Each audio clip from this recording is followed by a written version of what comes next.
C'est bon. Alors ça, c'est quelque chose qui ressemble beaucoup à une planche que Gilles a déjà présentée. C'est l'évolution de la température qui dit que pendant 2000 ans, on a montré c'était quelque chose de très stable et plutôt décroissant. Et puis, pendant les 150 dernières années, il y a une explosion. Ça, c'est la loupe sur l'explosion du réchauffement. Et au lieu d'être stable, c'est quelque chose qui manifeste une augmentation qui est supérieure à 1 degré pendant les 120 dernières années. Dans le même temps, l'autre phénomène majeur, c'est la concentration du CO2 dans l'atmosphère. C'est exactement le même genre de présentation. Ici, on a les âges glaciaires, minimum de la concentration du CO2 dans l'atmosphère, vers 180 par volume. Ça, c'est les âges interglaciaires, environ 280, et puis tout d'un coup, il y a 150 ans, il y a une explosion, il y a une loupe à droite qui montre les détails de l'explosion. Nous sommes dans une période de croissance de la concentration du CO2, et cette croissance, elle est plutôt en train d'accélérer. Alors, ces deux phénomènes sont liés, comme aurait écrit Victor Hugo, ceci a créé cela. Dans Notre-Dame de Paris, New Look. Pour donner du contenu à ce que je viens de dire, il faut revenir à l'effet de serre. C'est l'effet de serre et l'augmentation de l'effet de serre qui est le mécanisme qui intervient. Alors, je fais une planche qui est l'effet de serre pour les nuls, parce que je pense que c'est important que tout le monde le comprenne, et je pense que c'est possible. Le Soleil chauffe la Terre. C'est cette grande flèche jaune, il la chauffe dans le rayonnement visible. Alors une fois que la Terre est chauffée, il faut qu'elle évacue la chaleur qui vient de lui arriver, parce que sinon elle se mettrait à bouillir. Alors elle l'évacue, mais elle ne l'évacue pas dans le même domaine de longueur d'onde, elle l'évacue dans le rayonnement infrarouge. Et dans le rayonnement infrarouge, il se passe quelque chose, parce que ce rayonnement, quand il monte, il est arrêté et largement absorbé par des gaz qui sont présents dans l'atmosphère, qui sont des gaz à effet de serre. Et la pointe, ce qu'il faut voir, c'est que ces gaz, vis-à-vis du rayonnement solaire, ils sont complètement transparents. Donc ils n'interviennent pas à l'aller, mais ils interviennent beaucoup au retour. Alors ces gaz qui sont donc chauffés par la Terre, ils émettent un peu vers les hauts, ils émettent beaucoup vers la Terre, et c'est ça l'effet de serre. C'est ça qui augmente la température de la surface, et c'est ça qui génère le réchauffement climatique que nous avons actuellement. Alors le CO2 atmosphérique, donc, qui est la cause du réchauffement, d'où vient-il, où va-t-il? Eh bien, le CO2 atmosphérique, c'est un produit de l'activité humaine. Ce diagramme qui s'étale sur de 200, un peu plus de... Non, il part en 1900, je crois, et il fait le bilan du CO2 atmosphérique. Ça, c'est la quantité de CO2, et l'unité, c'est la gigatonne, le milliard de tonnes, hein, de moins 40 à plus 40. Vers le haut, c'est ce qui est émis vers l'atmosphère.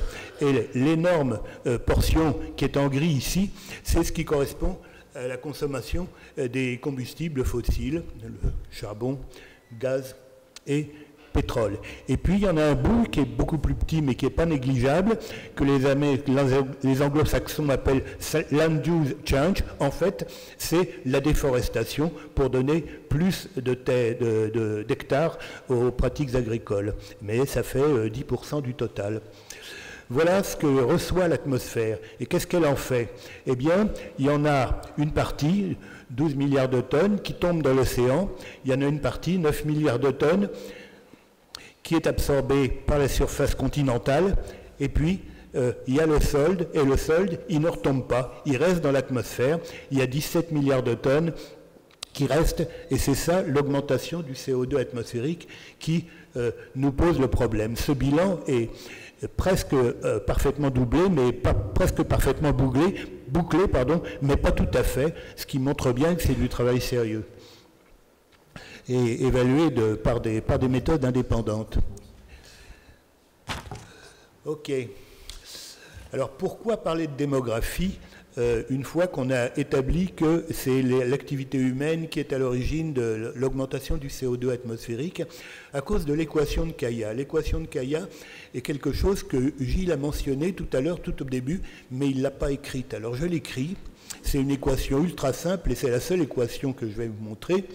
Ça dit, quand une quantité provient de l'activité d'un grand nombre de personnes, on peut l'écrire sous la forme d'un produit, Q majuscule, la quantité produite, c'est la population, grand N, que multiplie Q minuscule, qui est la quantité moyenne produite par individu dans la population. Alors, c'est une moyenne qui, évidemment, peut s'étaler sur une très grande dispersion, mais c'est quelque chose qu'on ne peut pas contester et c'est quelque chose qui est opérationnel. Par exemple, la production mondiale, le PIB mondial, c'est la population mondiale multipliée par le PIB moyen par personne. Et le PIB moyen par personne, évidemment, ça varie de 3 ou 4 ordres à travers le monde, mais cette équation reste vraie et reste utilisable. Donc à partir de maintenant, à partir de ce constat et de cette formulation, la question qui est concrètement importante, c'est quel est le poids du facteur grand N qui est comparé au facteur Q minuscule dans l'équation de Kaya. Alors, pour obtenir la réponse, je vais d'abord aller la chercher dans le PIB en appuyant sur les résultats de Tomé Piketty, qui est un économiste français mais mondialement connu, qui a fait les estimations sur le PIB sur un siècle. Et il trouve que sur ce siècle-là, 1913-2012, le PIB mondial croît de 3%, et dans ces 3%, il y en a 1,4% qui vient de la population, grand N, et 1,6% qui vient du PIB par personne. C'est-à-dire que c'est deux contributions qui sont de magnitude totalement équivalentes. Alors maintenant que j'ai obtenu ceci pour le PIB, est-ce que je peux transférer aux émissions de CO2 ? Ben, je pense que je peux, parce que le PIB, ça ressemble beaucoup à l'énergie, et l'énergie, ça ressemble beaucoup aux émissions de CO2. Et si je regarde ce qu'il y a là-dessus, on voit que le PIB qui est en vert et les émissions de CO2 qui sont en rouge sont vraiment des courbes très parallèles. Cette durée est une durée assez limitée, mais elle est intéressante parce que juste au milieu, il y a la crise des subprimes en 2008-2009 avec une forte, très nette diminution du PIB. Et ben, pendant que le PIB diminue, le CO2 diminue aussi. Voilà. On peut même enfoncer le clou en utilisant ce petit tableau qui a été fait par l'équipe remarquable qui s'occupe des bilans de CO2 et qui matérialise ici un tableau des émissions par personne et des émissions totales en décomposant la population mondiale. Il y a en 5 catégories, il y a la Chine, les États-Unis, l'Europe, l'Inde et puis tout le reste du monde. C'est un peu arbitraire, mais c'est quelque chose qui est opérationnel. Et pour le monde, on trouve que les émissions par personne, sur la période 2012-2017, ça diminue d'1,5%. Mais on trouve en même temps que les émissions totales, ça augmente de 0,6%. Alors, j'insiste pas sur le détail, c'est un tableau qui est intéressant. D'ailleurs, si quelqu'un en a envie, je le communiquerai volontiers. Mais ça fait ressortir que, alors même que l'émission par personne diminue, les émissions totales de CO2 augmentent. Ben ça, c'est à cause de l'augmentation de la population qui, sur cette période-là, en moyenne, était de 1,1%. C'est la différence entre moins 0,5 et plus 0,6. Je passe sur celle-ci. Alors, la démographie, maintenant, il faut vraiment s'y intéresser, puisque c'est un facteur important. Alors, on parle parfois d'explosion démographique. Que faut-il dire sur l'explosion démographique ? Ben, c'est un fait, mais c'est un fait du passé. Elle a eu lieu. Ça, c'est l'évolution de la population mondiale. Ça part de l'origine de notre ère et ça arrive en 2000. Et vous voyez ce qui se passe. Hein. Ici, on est très bas et on est dans des tailles qui ne varient pas énormément et qui ne varient pas très très très vite. Et puis, à partir de 1800 à peu près, il se passe quelque chose, et après, à partir de 1850, ça explose. Ça, c'est des milliards d'individus. Là, c'est 1, et là, c'est 8, et nous sommes presque 8, l'arrivée où nous sommes. Donc, nous sommes dans les séquelles de l'explosion démographique. Et les séquelles de l'explosion démographique, pour le moment, c'est la transition démographique, c'est ce que nous vivons.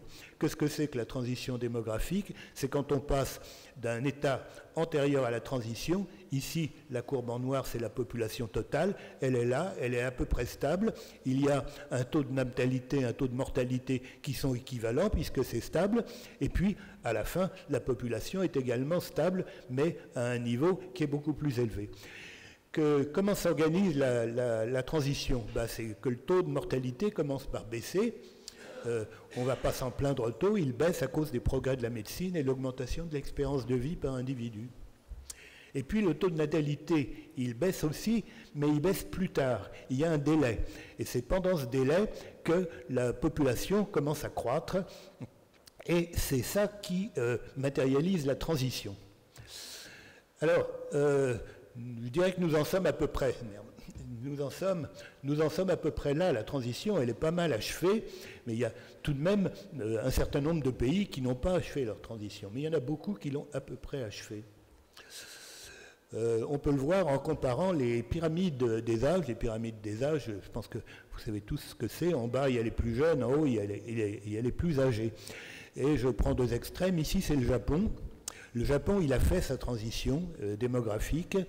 Et le résultat, c'est que la pyramide des âges, c'est quelque chose qui est assez cylindrique, avec néanmoins un petit peu moins d'individus vers les couches les plus jeunes. Ce qui veut dire que la population du Japon diminue légèrement.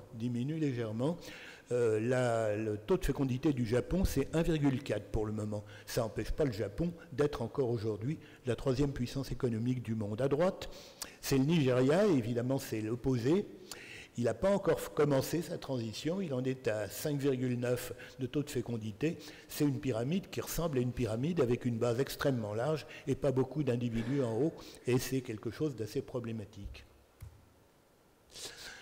Alors, quand on dit, il faut essayer de faire quelque chose sur la démographie, nous avons une difficulté, une objection qui est faite, c'est qu'il y a une inertie démographique et ça veut dire que ce n'est pas quelque chose qu'on peut faire d'un claquement de doigts, et François Le Tourneux le signalait, le soulignait bien évidemment. C'est pas quelque chose d'instantané. Qu'est-ce que nous montre cela? Je reprends un diagramme qui montre l'évolution démographique et qui matérialise les projections des démographes. Et dans les projections des démographes, on voit qu'il y a jusqu'en 2050, on ne va pas pouvoir dire grand-chose sur en gros, c'est plié. L'évolution de la démographie est déterminée par les gens qui sont déjà nés et qui vont eux-mêmes faire des enfants. La projection médiane de l'ONU aboutit en 2100 à quelque chose qui est de l'ordre de 11 milliards d'individus.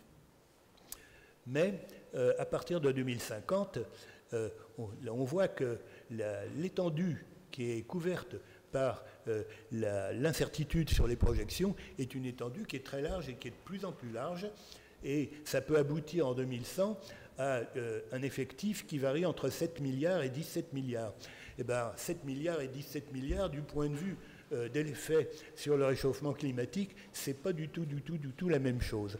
Donc, il ne s'agit pas d'être ni totalitaire ni révolutionnaire, mais de dire que ça serait bien si on pouvait peser pour que l'évolution démographique de l'espèce humaine se rapproche plutôt de la partie basse de la fourchette ici, plutôt que de la partie haute. C'est ça le souci. Une autre illustration du fait qu'il n'est pas trop tard pour s'occuper de démographie est indiquée ici. Est-ce qu'il sera trop tard en 2050? Pour limiter le réchauffement, sans doute. Ici, je n'ai pas matérialisé le réchauffement, c'est une simulation de la variation du CO2 dans l'atmosphère. On voit que ça croît. Nous sommes à peu près ici, à la petite croix rouge. Alors, si on est optimiste, on peut dire que peut-être ça s'arrêtera entre 450 et 500 parts par million dans l'atmosphère. Et puis, on imagine qu'à ce moment-là, on réussit à tout arrêter, on réussit à décarboner totalement l'économie mondiale, on n'émet plus de CO2. On n'a plus d'émissions nettes de CO2 dans l'atmosphère. Et le CO2 dans l'atmosphère va diminuer. Mais vous voyez ce qui se passe, il commence par diminuer assez rapidement, puis ensuite il diminue lentement, pour diminuer ici significativement. On peut espérer que ça se fera en un siècle et demi, mais pour restaurer ce que nous voudrions faire, ce qui serait souhaitable de faire, c'est-à-dire revenir au niveau antérieur à l'explosion de la révolution industrielle, il faudra des siècles et des siècles. Donc il n'est pas trop tard pour s'occuper de peser sur la démographie. Peut-on agir sur la démographie? Alors, la suggestion de cette planche, c'est qu'on peut. La première chose à faire, c'est ce que nous faisons ce soir. C'est en parler et en discuter. Parce que, et c'est apparu, hein, mais tout le monde en convient, il y a une difficulté à parler de la démographie et à débattre de la démographie.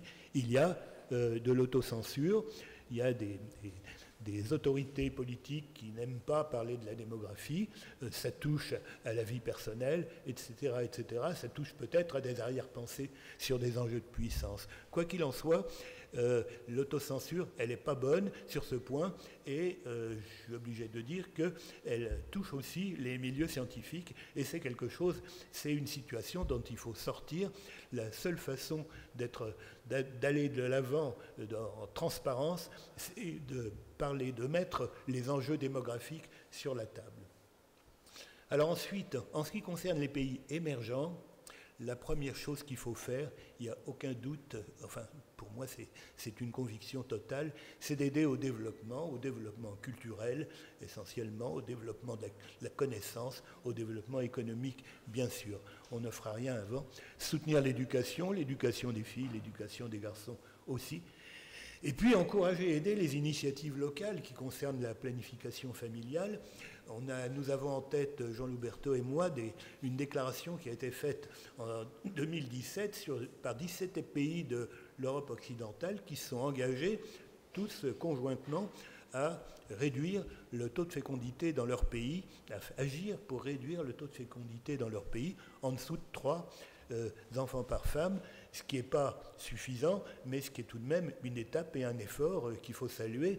Et il me semble évident que si c'est eux qui prennent ces initiatives, il est normal et souhaitable de les aider. Alors ça marche, et on n'a pas besoin pour ça d'aller à des procédés extrêmement brutaux, comme celui qu'a adopté la Chine en imposant l'enfant unique. L'exemple que je vous soumets, c'est celui du Bangladesh, qui a mis en place à la fin des années 70 une politique énergique de développement de la planification familiale. Le taux de fécondité au Bangladesh, il est passé de 6,6 en 1975 à 2,55 enfants par femme en 2012. Donc, on peut le faire.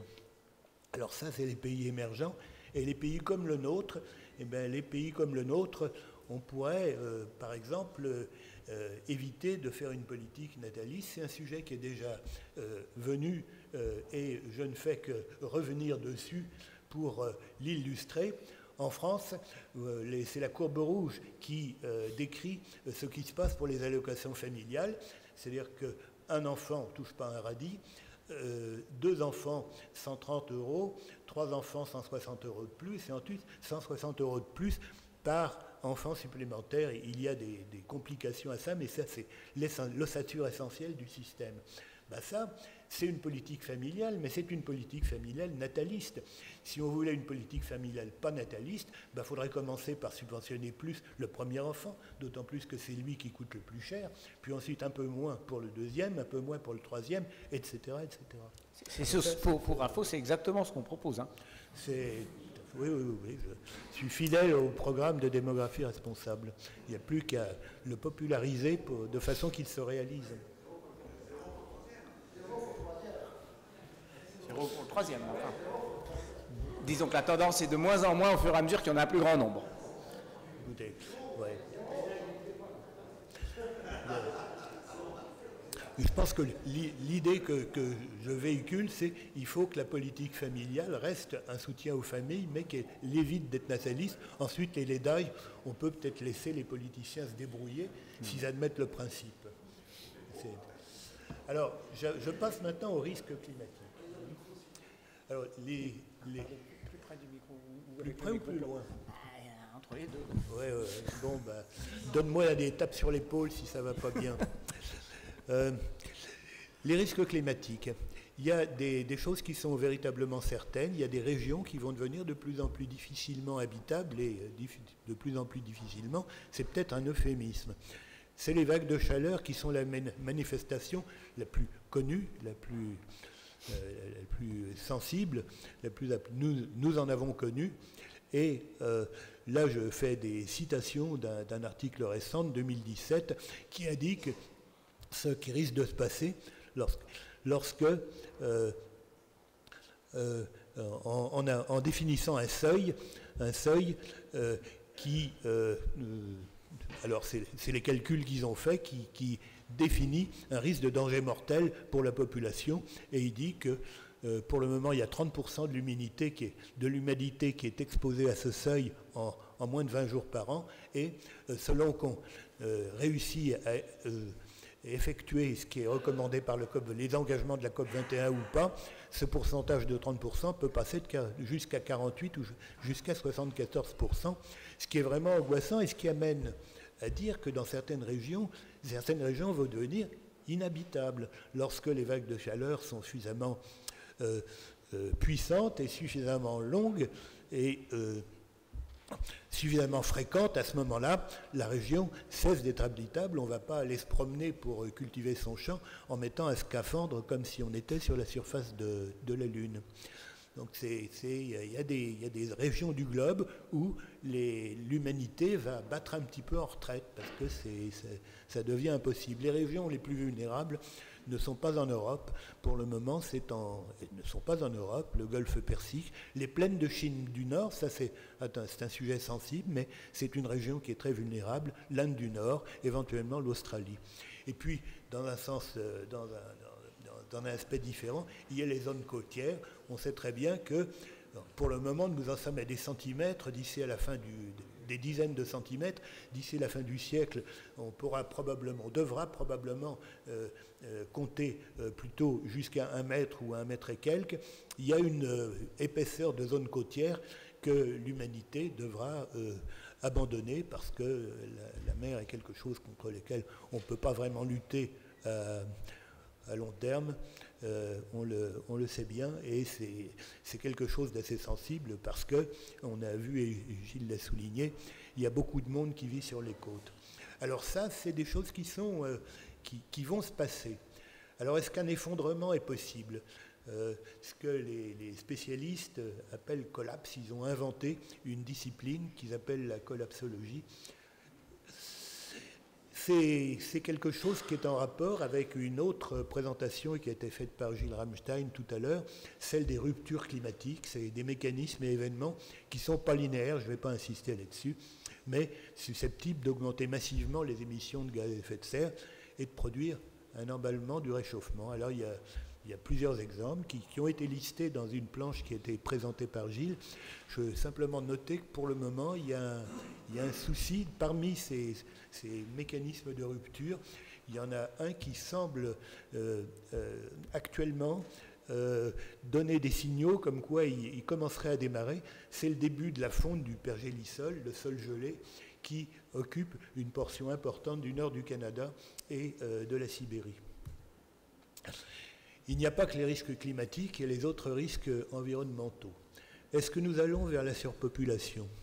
La surpopulation, on comprend ce que c'est une situation dans laquelle notre milieu ne peut pas suffire à nous donner les ressources dont nous avons besoin et ne peut pas suffire non plus à éponger les agressions qu'on lui fait subir en termes de pollution ou de diverses infligées par l'espèce. Alors pour répondre à cette question, il y a un outil qui s'appelle l'empreinte écologique. C'est un outil qui est très loin d'être parfait, il a juste le mérite d'exister. C'est un indicateur qui calcule, qui estime le nombre d'hectares globaux par habitant nécessaires pour fournir les ressources nécessaires et réparer les dégradations. Et l'estimation pour 2014, c'était que l'empreinte écologique moyenne, c'était 2,8 hectares par individu, mais que la Terre, dans le même temps, était capable d'en fournir 1,7. Donc, si on regarde cet indicateur, la conclusion brutale, c'est que nous consommons 1,7 planète. Et donc nous sommes déjà en surpopulation, la réponse est oui. Et ça, c'est en prenant le niveau de vie moyen, évidemment. Si on prenait le niveau de vie des Américains ou même le nôtre, ça serait bien, bien pire. Ce concept est illustré par ce qu'on appelle le jour du dépassement. Le jour du dépassement, c'était le 1er août en 2018, le jour où on avait épuisé le budget annuel.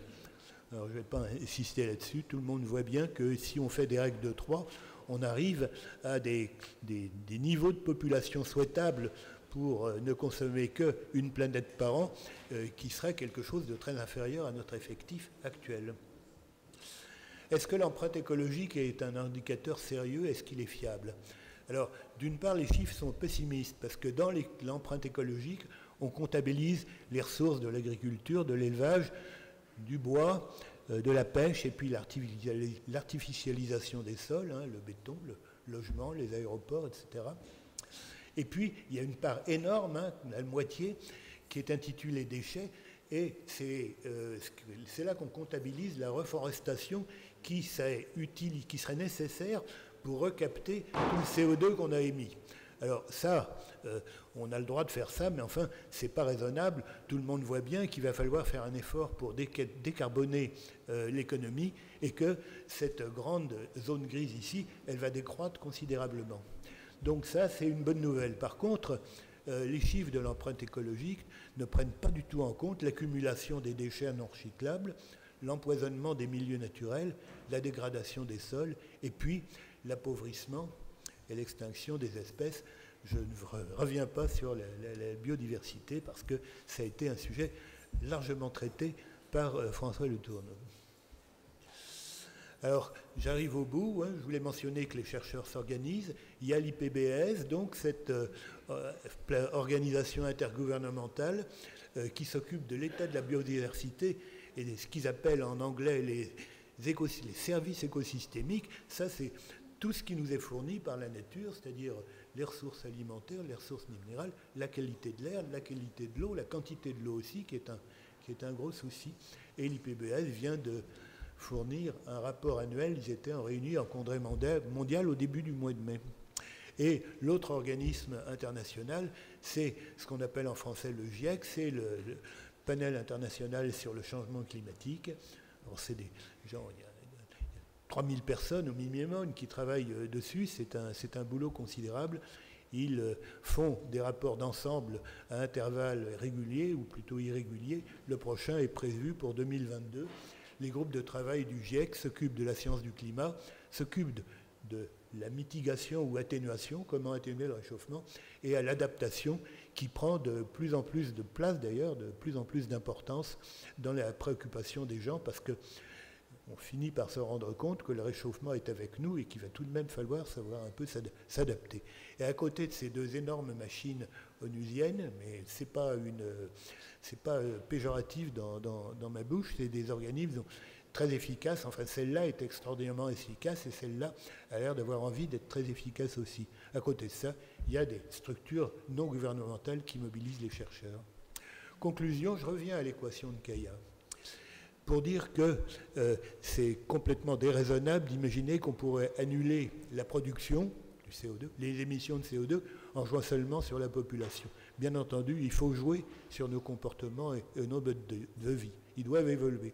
Le sujet a été mis en discussion dans cette salle il y a une vingtaine de minutes, donc je n'y reviens pas en détail, mais voilà où nous en sommes. Le changement de mode de vie, qu'est-ce que c'est? C'est ce que les politiques appellent la transition écologique.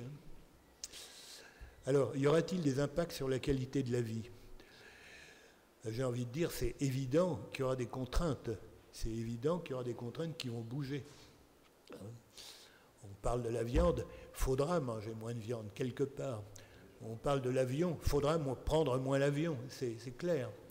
Cela étant, ce n'est pas nécessairement ça qui va détériorer gravement la qualité de la vie.